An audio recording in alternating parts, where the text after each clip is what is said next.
नमस्कार सर। नमस्कार जी। सर क्या नाम है आपका? सर जी नाम जय किशन दास। जय किशन जी, आप कहाँ से हैं? गांव बराना, जिला झज्जर, हरियाणा से। सर संत रामपाल जी महाराज से नाम दीक्षा आपने कब ली? सर 2 अक्टूबर 2014 में ली थी जी। सर संत रामपाल जी महाराज से नाम दीक्षा लेने से पहले क्या आप कुछ भक्ति साधनाएं भी करते थे? हाँ भगत जी, मैं हनुमान जी का 9 साल तक व्रती रहा, 3 डाक कावड़ ले आया, और जो छोटी मोटी साधना है अपने गांव में, जो पितर वगैरह हैं, भूत पूजा, वो कर ही रहे थे। जो माता पिता ने जो लाग लगा रखी थी पिछली, वो सारी करते थे। मैं जो है ना आर्य समाजियों को जो है बहुत फॉलो करता था और उनके नियमों पे चलता था। सर फिर आप क्या कारण बना कि आप संत रामपाल जी महाराज की शरण में आए? कारण तो क्या बताऊं जी, कारण तो बहुत कसूते बने हैं जी। मेरे परमात्मा जाना है मेरे को कैसे निकाला। मैं एक इतना मतलब नीच जीव था। मैं 2002 में शीला माई है हमारे गांव की, वो संत रामपाल जी महाराज का नाम ले रही थी। वो हरड़ बो रही थी, हरड़ आश्रम में ले जाने के लिए उसको गांव में कोई नहीं मिला। तो मैं उस टाइम पर ट्रैक्टर ले रहा था, छोटा ही था, ज़्यादा उम्र नहीं थी। तो बोले बेटा मेरे हरड़ आश्रम में गिरा होगा रामपाल महाराज के में। तो मैं बोला गिराऊंगा भाई, मका काकी मन ना क्या दिक्कत से। तो नहीं बोली भाई ठीक है, तो मेरी हरड़ गिरा तुम। तो हम आश्रम में गए। फिर क्या हुआ भगत जी, वो हरड़ उतारने भी हमने पड़ गई। तो भंडारा लिया भगत जी, बहुत अच्छा भंडारा था। फिर भगत जी लाइन में लग रहे थे भगत, रस्सी वस्सी बांध रखी थी। जब तो बहुत छोटा आश्रम हुआ था करोथे वाला। तो मन गुरु जी संत रामपाल महाराज देखे उस टाइम पे। मैं देख कर अचंभित रह गया। मका इतना कसूत लाल चेहरा, मका भाई रामपाल महाराज को मतलब ऐसी गलत सोच सी, तो गलत सोच धारणा के अनुसार बोला हमने। मैं अपने मन में विचार किया कि मैं भाई कसूती लाल दे ले रहा, माँ कहती गच माल खावा है। मतलब ऐसा शरीर था जो हमने आज तक मैंने किसी इंसान का नहीं देखा, बिल्कुल जैसे चमकदार चेहरा। तो बैठ के भगत जी गुरु जी से आशीर्वाद ले रहे थे। कोई अपनी समस्या बता रही थी, माई बता रही थी, कोई भगत बता रहा था भाई मेरे साथ ऐसा हुआ गुरु जी। गुरु जी मैंने एक बात देखी, गुरु जी को किसी को नहीं ये नहीं कह रहे थे भाई ये तेरे साथ ये हो जाएगा, जा ये कर ले कर ले। बस आराम से बैठ के कह रहे थे बेटा करेंगे परमात्मा दया, करेंगे परमात्मा दया। तो मैं सोचा मगा यार तो कैसा संत, मगा किसी को कुछ कहता ही नहीं है कि भाई तेरा ये हो जाएगा ये हो जाएगा, बस ये कहे परमात्मा दया करेंगे। चलो ठीक है। फिर क्या हुआ भगत जी, सारे बैठे थे उस टाइम पर, लगभग 50-60 भगत थे रामपाल महाराज के। तो उन्होंने सारा ने दंडवत प्रणाम कर दी। मैं अकेला बैठा रह गया भगत जी। मन ने देखा, मगा भाई तू अकेला बैठा रह गया, मगा या तो बेइज्जती होगी। मैं भी झुक गया, मन ने भी अपना माथा टेक दिया, उनकी तरिया देखा जैसे वह कर रहे थे। तो उस टाइम पर आ गया भगत जी मैं 2002 से, और मन ने 2014 तक इतनी निंदा करी। मैं इतना नीच आदमी था, इतनी निंदा करी मैंने संत रामपाल महाराज की कि भाई वहाँ तो ऐसा होता है ऐसा, मतलब अनहोई बातें जो नहीं हुई वो कहने लगे। फिर आर्य समाजों के संपर्क में हम रहते ही थे। तो वो आके गांव में पर्चे भी बांटते थे, लोगों को इकट्ठा करके बताते थे भाई वहाँ पे मतलब जो है आश्रम में रामपाल ऐसे ऐसे कर्म करवाता है औरतों से, हमारी बहन बेटी जाती हैं, समाज में क्या प्रभाव पड़ेगा। जो है ये तो भाई एक मतलब जो है गुंडा टाइप का इंसान है, इसको मतलब यहाँ से भगाने में फ़ायदा है हमारा, नहीं तो हमारे समाज को ही भ्रष्ट कर देगा ये। तो हमारे अंदर भी प्रेरणा भरी भाई। 2013 में 5वें-6ठे महीने की बात हो, इतना मेरा ध्यान नहीं है कौन से महीने की है। तो हमारे गांव में क्या हुआ, आर्य समाजी आए भाई रामपाल को यहाँ से खदेड़ना है, कुछ भी हो जाओ, चाहे कुछ भी करो, ये हमारे ना मतलब जो है आर्य समाजियों को हमारी इतनी बुराई कर रहा है, इसने महर्षि जी को ऐसे बोला है हैं। फिर और मतलब हिंदू की तरह भी भड़काने लगे, भैया तुम्हारे देवी देवताओं को भी ऐसे करता है वैसे करता है। यानी कि उन्होंने जो हथखंडे अपनाने थे वो पूरे अपनाए बहकाने के लिए लोगों को। तो भगत जी हम भी इकट्ठे हो लिए गांव में, एक जगह इकट्ठे हुए डिग्गी पे, और भाई पूरा गांव में ढोल बजवा दिया भाई चलो रामपाल का जो है यहाँ से निकालना है, और उसका लठ मार काने उसके चेले आकर उसका। तो वहाँ भगत जी पैदल मार्च हुआ हमारा गांव से ही, ढोलक बजाते बजाते चले। ढोलक वाले आ गए थे, पीछे पीछे पूरा गांव था। जितने भी थे 800-700 या 1000 आदमी थे लगभग। तो चले फाटक कूदते ही डिगल में पहुंच गए। डिगल में औरतें लिकड़ लिकड़ के देख रही थी बाहर निकल निकल के। तो मतलब उनको ऐसे बोलते जा रहे थे कि भाई काकी ताइयो अपने काम न संभाल लियो, अपने काम न संभाल लियो, हमारा नहीं पता हम वापसी आवे कि नहीं आओ, मतलब बिल्कुल मरने के लिए जा रहे हैं, चाहे जान चली जाओ उसको निकाल के ही आना है रामपाल को यहाँ से। तो वो जी कुछ डिगलवासियों में भी और प्रेरणा हुई, भाई पूरा बनाना गांव उठा, तो वो भी साथ साथ भाई चलो चलो चलो। उधर से गोची गांव के ट्रैक्टर भर भर के आगे फोनों पे बात हो गई, भाई बनाने गांव भी उठा और साथ में डिगल भी हो लिया। गोची गांव में भी लगा दिया ट्रैक्टर भर भर के आने लगे। डंडे लाठी जेड़ी गंडासे जो कुछ भी लेना है ले लो, और जो भी मिल गया उसको मूछना है, बिल्कुल काटना है, चाहे कुछ भी हो जाओ। तो टूल टैक्स पार करने के बाद वो सीआरपी इतनी खड़ी थी, वो अपना ऐसे हथियार को मतलब जो है बिल्कुल रेडी कर, और बोले भाई आगे जाना खतरे से खाली नहीं है। वहाँ जाने के बाद थोड़े हिचक से गए बगजी, हिचक गए तो खेतों की तरफ हो लिए। खेतों में चले गए, वहाँ बैठ के पूरा दिन बैठे रहे, भूखे प्यासे और गाली देते रहे, अपने कर्म बिगाड़ते रहे। रोड पे बसों में भी आग लगा दी थी, 1-2 मोटरसाइकिल भी फूंक दी थी, 2-3 बस भी फूकी थी। विद्रोह इतना मतलब इतना बाउंडर बना दिया था। तो वो शाम को हम अपने घर आने लग रहे थे, रास्ते में जो है वो बसों में से किसी को कहीं उतार रहे थे, किसी को कहीं उतार रहे थे। फिर डिगल गाँव में जो है बसों पर पत्थरबाजी भी कर दी। फिर वहाँ पे भी सीआरपी और पुलिस वाले आगे, भाई ऐसा काम नहीं करना, ये गलत है। वो बात तो आई गई हुई। फिर 2013 में ही मैं पिकअप गाड़ी ले रहा था उस टाइम पे, तो अपने गांव में से कुछ बुकिंग के लिए गया हुआ था गोरड गांव में।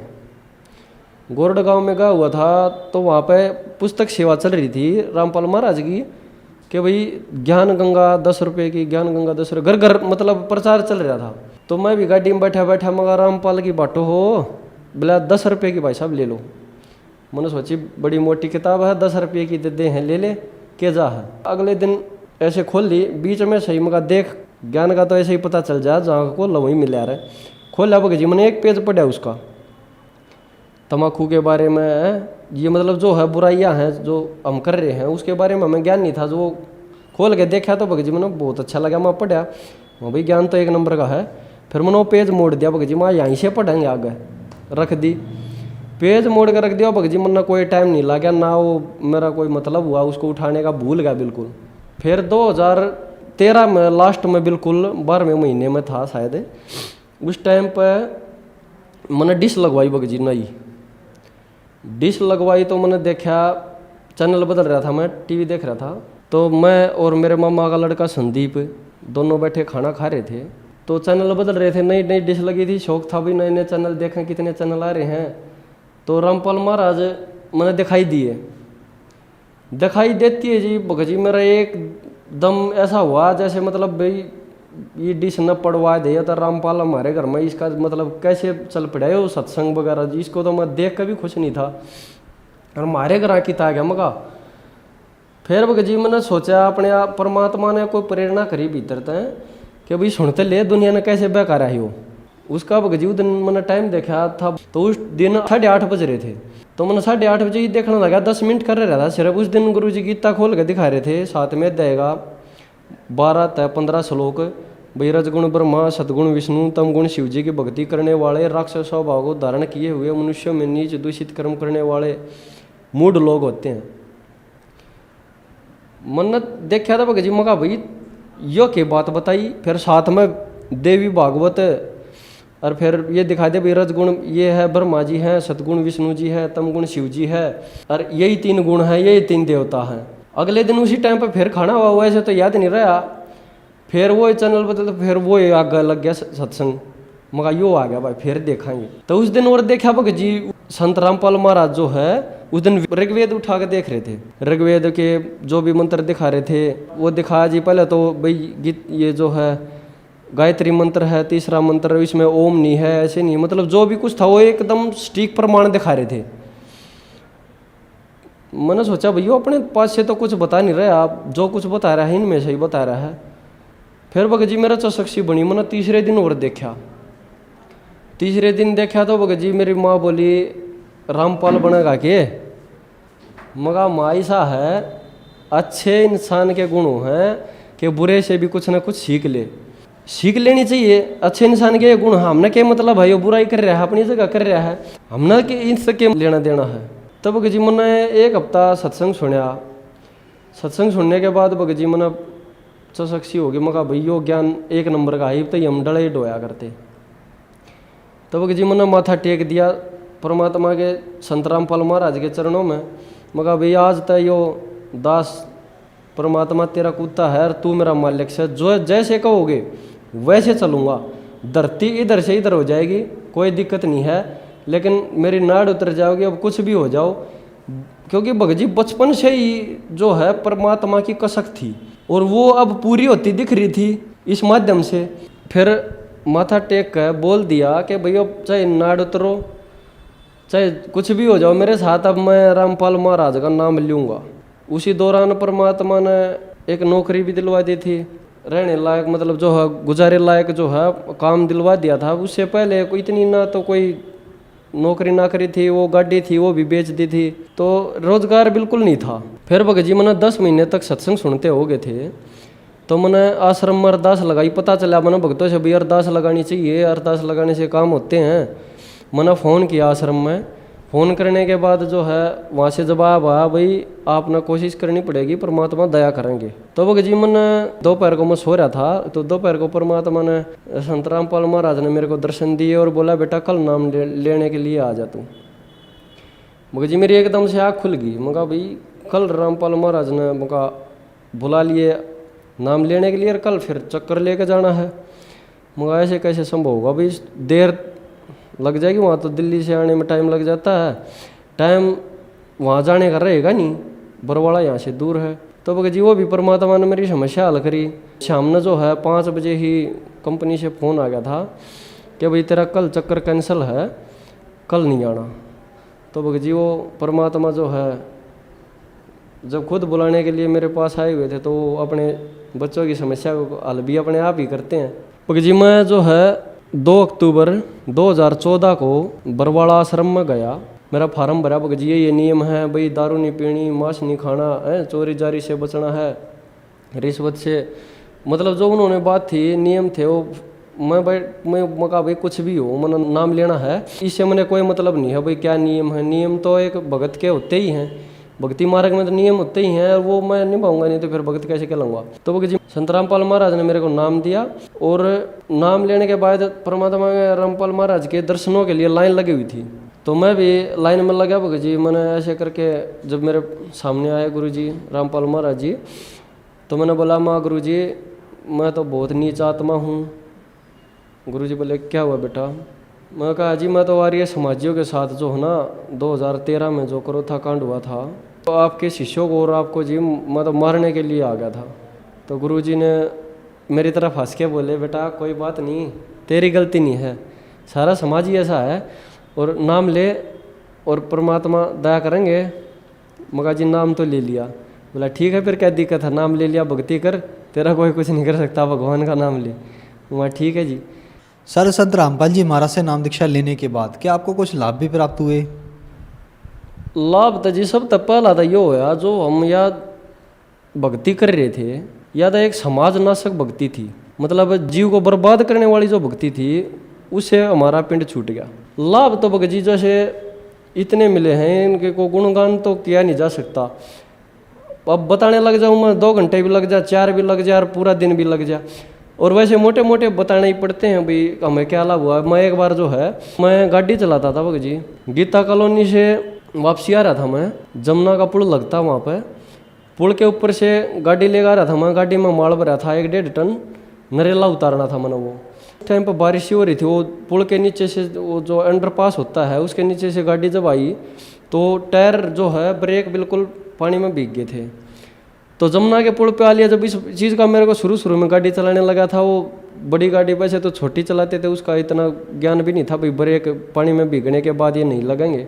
तो जी वो गाड़ी जब 50-60 की स्पीड पे थी, मैंने ब्रेक लगाए, ब्रेक लगा के देखा 100 मीटर पहले ब्रेक लगाए थे पुल आने से। वो ऐसे पुल है सामने से, मतलब जो है गाड़ी जा रही है और पुल ऐसे घूमना पड़ता था उस पर पुल पे जाने के लिए।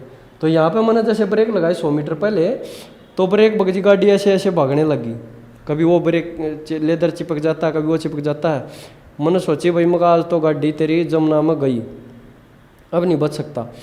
बिल्कुल जमुना के पुल के पास जाली ना भगत जी, जब क्या हुआ गाड़ी जो है मेरी आंख मिच गई, आंख बंद होगी। आंख खोल ली तो भगत जी मैंने जब एकदम मैं हैरान रह गया, गाड़ी का इस तरफ मुंह, बिल्कुल गाड़ी खड़ी घूम गई, घूमती मेरा पता चला बैठे को, वैसे वैसे आंख मेरी बंद हो गई थी। तो भगत जी मैंने उस दिन पणवासी थी, मैं सोच ही रहा था पहले दिन मगा यार पणवासी ने संत रामपाल महाराज सत्संग करे हैं, मगा भाई हमारे बाग में भी होता हम भी चले जाते। लेकिन मेरा जब एकदम से ध्यान में आया भाई संत रामपाल महाराज ने बचाया है और कोई बचाने वाला नहीं है, नहीं तब जमुना में तू आज तेरा कल्याण हो जाना था। तो भगत जी लाभ, और 3-4 महीने पहले मेरी लड़की बीमार हो गई थी, उसको भगत जी निमोनिया बिगड़ गया था, और गांव के डॉक्टर ने उसको बाफ बूफ दे के और जो बोल दिया भाई ठीक है, सुबह फिर दिखा लियो एक बार, कुछ ना हो इसका। और वो भगत जी खांसी की दवाई दे दी कुछ ऐसा, तो वो क्या हुआ उससे उसकी धड़कन बढ़ गई थोड़ी ही। फिर दोबारा दिखाने गए, मगा यार इसको तो दोबारा ज़्यादा परेशानी हो रही, सांस ज़्यादा लेने लगी है, तो खिंचा गए। बोला ऐसी कोई बात ना है, दवाई दी है ना, इसका थोड़ा फर्क हो जाता है, धड़कन बढ़ती है। फिर भगत जी रात को 10 बजे ही और ज़्यादा होगी, फिर मगा भाई ये तो डॉक्टर भी अपने घर गया। तो फिर रात को हम उसको डिगल लेके गए जी, प्राथमिक स्वास्थ्य केंद्र है, उसमें लेके गए तो डॉक्टरों ने वहाँ से भी बोल दिया भाई ठीक है तो कोई दिक्कत ना है, दवाई से भी थोड़ा रिएक्शन बन रहा है और हो जाएगी, एक इंजेक्शन लगा दिया। मैंने सोचा भाई जो होगा परमात्मा की मर्जी से ठीक का होगा। तो क्या हुआ भगत जी, मेरे को सुबह 3:30 बजे गाड़ी लेके जानी होती है, मैं तो गाड़ी लेके चला गया और परिवार वालों को बोल गया भाई अगर कोई ज़्यादा प्रॉब्लम हो तो ऐसा करियो 4-5 बजे तक एम्बुलेंस वाले के पास फ़ोन कर दियो, 102 नंबर पर डायल कर लियो और मगर एम्बुलेंस को बुला लियो और रोज तक ले जियो, मैं भी आ लूँगा तब तक 8-9 बजे तक चक्कर मार गए। तो भगत जी ऐसा हुआ, वो मेरी बहन आई हुई थी घर पे, तो उसने बोला ये 4-5 बजे कहाँ, ये तो बिल्कुल मरने को होगी, इसको अभी उठाओ, जल्दी फ़ोन करो। तो उन्होंने एम्बुलेंस वाले को बुला गए और एम्बुलेंस वाला जल्दी सिरों तक लेकर गया भगत जी। डॉक्टर ने इसको सीधा आईसीयू में भर्ती कर लिया और मेरे पास फ़ोन आया कि भैया ऐसे ऐसे आईसीयू में दाखिल हो गई है लड़की और आकर अपने संभाल लिए। तो भगत जी किसी को मतलब जच नहीं रही थी कि बच जाएगी। तो मैं भगत जी 9-10 बजे ही वहाँ पहुँचा रोज तक। मैंने जाकर डॉक्टर जी से बात करी, डॉक्टर जी क्या दिक्कत है? बोला भाई दिक्कत है तो अभी तो आईसीयू में ली है, वहाँ बच तो जाएगी ना। बोला भाई अभी देखो परमात्मा की जो दया होगी। डॉक्टर भी ये बोले भाई परमात्मा जाने, अब हम क्या बता सकते हैं, हमने तो अपना ट्रीटमेंट दे रखा है। तो भगत जी परमात्मा ने ऐसी दया करी, शाम ने 5 बजे वो लड़की बिल्कुल मतलब वो लगा रखी थी जो जितनी भी 4-5 वो चेपी थी वो मशीन की, वो सारी उतार के फेंकने लगी ऐसे और उठ के और चलने लगी। डॉक्टर भी अचंभे में भाई ये मेरे से बोला भाई ये लड़की तेरी घर पे क्या निचली डटती होगी? मगा जी बहुत शरारती है। तो हंसने लग गया वो, बोला भाई जल्दी ठीक हो जाएगी अब तो। ये डॉक्टर ने जी उसको 2 दिन में वहाँ से छुट्टी दे दी। तो परमात्मा ने सबसे बड़ा लाभ ये किया जी कि छोटी ही बच्ची जो है बिल्कुल मरी हुई जिंदा कर दी। और लाभ भगत जी एक बार मैं जो है दिल्ली से चक्कर मार कर रहा था, धुंध का टाइम था, सुबह सुबह मैं एक ट्रक के पीछे पीछे आराम से चल रहा था, मगर इसके पीछे पीछे चला जा, साथ में जो है कार चल रही थी दूसरी लाइन में, डबल रोड है वो, पीछे पीछे चल रहा था भगत जी। उसने एकदम से धुंध में वो रोड दिखाई दिया, उसने खड़े ब्रेक ले दिए भगत जी। और मैं मुश्किल से 3 मीटर पीछे हूँगा उससे, 8-9 फुट 10 फुट। तो उसने ब्रेक लेते ही भगत जी मेरी गाड़ी में, उसके तो प्रेशर के ब्रेक थे, हमारी गाड़ी जो है कैंटर है 12 फुटी, उसके सादे ब्रेक होते हैं। मैंने ब्रेक लगाए भगत जी, गाड़ी ऐसे फिसल के भाग ली उसकी तरफ। भाग ली तो भगत जी ऐसा हुआ गाड़ी में बिल्कुल लगने को गाड़ी हुई। मैंने सोचा भाई मगा गाड़ी तो लग गई, मगर आज तो परमात्मा देखो क्या करेंगे। मन एकदम विचार आया। फिर भगत जी ऐसे गाड़ी घूम गई पीछे से गाड़ी घूम के और बिल्कुल ऐसे रोड के संतर की तरफ मुंह हो गया। और परमात्मा संत रामपाल महाराज मेरे को ऐसे मतलब महसूस हुआ कि भाई ऐसे दिखाई दिए कि जैसे गाड़ी पीछे से ऐसे धकेली है। मैंने सोचा भाई मैं चलो नीचे उतर जाएगी तो ट्रैक्टर वगैरह से खिंचवा लेंगे, गाड़ी लगने से तो अच्छा ही है। लेकिन भगत जी रोड के किनारे पे जाके बिल्कुल गाड़ी रुक गई और वो जितनी भी बराबर वाली कार चल रही थी वो एक भी कार दिखाई नहीं दी। नहीं तो बराबर में लाइन लग रही थी, किसी कार के भी लग जाती घूम कर। लेकिन अचंभा माना भगत जी इस चीज़ का कि परमात्मा ने इतनी दया करी ना, तो वो को कार दिखाई दी और गाड़ी लगने से भी बच गई। उससे पहले क्या हुआ था भगत जी, लाल कुआं जगह है दिल्ली में, वहाँ पे गए हुए थे। एक रिक्शा वाले का रिम टूट गया था, बम्पर लग का ऐसे, वो आगे आगे चल रहा था, रोड में थोड़ी दचकी थी, तो वो उसने ब्रेक ले दिए, ब्रेक लगने के बाद वो बम्पर उस टायर पर टिका, वो टूट गया। तो वो एकदम से सारे मुसलमान जो हैं, मारो मारो इसका, ये तो हिंदू लगता है ये, मतलब जो है उसने मतलब ऐसी धार्मिक बात करी भड़काऊ ही, और जो मेरे को पकड़ के नीचे उतारने लगे। परमात्मा कहते हैं भी कोई भी मुसीबत हो सतनाम का स्मरण करना चाहिए। मैंने भगत जी सतनाम का स्मरण किया, और एक थप्पड़ उसने मेरे को लगा लिया था पहले, तो लगाते ही दूसरा बोला अरे छोड़ छोड़ इसकी क्या गलती है, इसने एकदम से ब्रेक लिए हैं, ऐसे वैसे वो मेरे से मांगने लगा भाई मेरे को 1000 रुपये दे, मेरा टायर और ये जो है ये फट गया, ये रिम टूट गया इसका। फिर मेरे पास भगत जी 300 रुपये थे, मगा भाई मेरे पास है 300 रुपये। तो साथ साथ वो एक लेडी झाड़ू लगा रही थी, वो तो तब तो मेरे को गाली दे रही थी, वो बोली 300 ले ले नहीं तो ये भी जाएंगे। मतलब परमात्मा ने मेरे फेवर में कर दिए एकदम से, जैसे ही मैंने सतनाम का स्मरण किया मेरे फेवर में कर दिए। फिर मेरे ये प्रेरणा हुई कि परमात्मा ने कोई ना कोई बड़ी बला टाली है, 300 रुपये में निमट गई, और आते हुए वो मेरा एक्सीडेंट बचा दिया। तो मेरा जब समझ में आई भाई परमात्मा ने ये 300 रुपये, आज तेरा 3 लाख में भी शायद पिंडा ना छूटता, और हो सकता है भाई जान भी चली जाओ। सर संत रामपाल जी महाराज से नाम दीक्षा लेने के बाद आपको बहुत सारे लाभ प्राप्त हुए, जैसे कि लंबे अरसे से आर्य समाज का और संत रामपाल जी महाराज का आपस में विरोध रहा है। आर्य समाज ये कहता है कि संत रामपाल जी महाराज सत्यार्थ प्रकाश और महर्षि दयानंद पर टिप्पणी करते हैं, विवादित टिप्पणी। सर क्या मैटर है ये? भगत जी इस बात को तो देखो हम भी पहले गलत मानते थे। जब संत रामपाल महाराज ने महर्षि दयानंद की आत्म कथा उठा के दिखाई, जब पता चला रही हो कहाँ के संत था, यो तो कभी नरा नकली ढोंगी बाबा कहलाने के लायक का नहीं था। उसका पता चला जी वो भांग पीता था महर्षि दयानंद, उसकी आत्म कथा में लिखा हुआ है। फिर महाराज जी ने दिखाया भाई महर्षि दयानंद था जो माता पिता की सेवा करने के समर्थन में नहीं था। मैंने सोचा भगत जी मगा ये कोई महर्षि था, मगा जो माँ बाप ने भी जो है इतना न्यू बता हुआ है, अपने ऊपर एक बोझ बता रहा है, तो महर्षि तो है नहीं भाई ये। फिर उसकी सत्यार्थ प्रकाश दिखाई दी। फिर साथ साथ गुरु जी ने बोल दिया भाई संत रामपाल महाराज ने कि भाई ये महर्षि जो है ये सत्यार्थ प्रकाश जो लिख दी इसने, ये सत्यार्थ प्रकाश नहीं है, सत्यानाश प्रकाश है। इसमें कोरा गोबर भर रखा है इसने, समाज इसको पेड़ों पे चल चल के बिल्कुल बर्बाद होता जा रहा है। संत रामपाल जी महाराज एक विनाश को रोक रहे थे। सर 2006 में करौथा कांड हुआ, उस समय संत रामपाल जी महाराज जेल में गए, और 2014 में भी संत रामपाल जी महाराज जेल में गए। आप संत रामपाल जी महाराज के आश्रम में जाते थे, करौथा आश्रम में, और फिर आपने संत रामपाल जी महाराज से नाम दीक्षा ली उनकी सच्चाई देखकर। तो मीडिया में ये दिखाया गया संत रामपाल जी महाराज की आश्रम में गतिविधि कुछ ऐसी है, आप शुरू से ही उनके आश्रम में जाते हैं, तो जो लोग आज भी उन्हें इस तरीके का मानते हैं उनके लिए क्या कहेंगे आप? खास करके आर्य समाज लोगों के लिए आप क्या कहना चाहेंगे? देखो सारा समाज जो है हमारे ही बहन भाई हैं, और कोई भ्रम में ना रहे कि भाई ये रामपाल महाराज एक आम इंसान है। ठीक है, मैं सभी भाइयों से, अपने बहनों से, अपनी माताओं को, काकी ताइयों से, सभी से हाथ जोड़ के निवेदन करता हूँ, प्रार्थना करता हूँ कि भाई आज तक जो हम ये साधना कर रहे थे और जो है महर्षि दयानंद जी के कई अनुसार चल रहे थे, वो कोई करने लायक साधना तो थी नहीं भाई। वो तो ठीक है जब तक ज्ञान नहीं होता किसी को, वो अनजाने में, जैसे छोटा बच्चा है वो सांप को भी पकड़ लेता है, बिजली के तार को भी पकड़ लेता है और मर जाता है, क्योंकि उसको ज्ञान नहीं है किसी चीज़ का। और संत रामपाल महाराज को आप एक ऐसी दृष्टि से देख रहे हो कि भाई वो तो एक अच्छा इंसान नहीं है। मैं भी ऐसे ही देखता था, आपका ही भाई हूँ, आपका ही बेटा हूँ। एक नीच व्यक्ति समझ गए, एक बार मेरी बात पर गौर करना और एक बार उठा के देखो वो कह रहे हैं, उनकी किताबें पढ़ो। घर घर पुस्तक सेवा चल रही है, घर घर परमात्मा संत रामपाल महाराज का प्रचार चल रहा है, तो उसको नकारो मत, बस पढ़ के तो देखो एक बार। मैं भी ऐसा ही था, और आंखें खोल लो अपनी। और ये मनुष्य जीवन जो मिलता है ये सिर्फ भक्ति करने के लिए मिलता है, मोक्ष प्राप्ति के लिए मिलता है। तो एक बार अपने अंदर झाँको और परमात्मा को पहचानो। हमारे पास हमारे भगवान हमें जगाने के लिए आए हैं। सारा समाज दुखी है।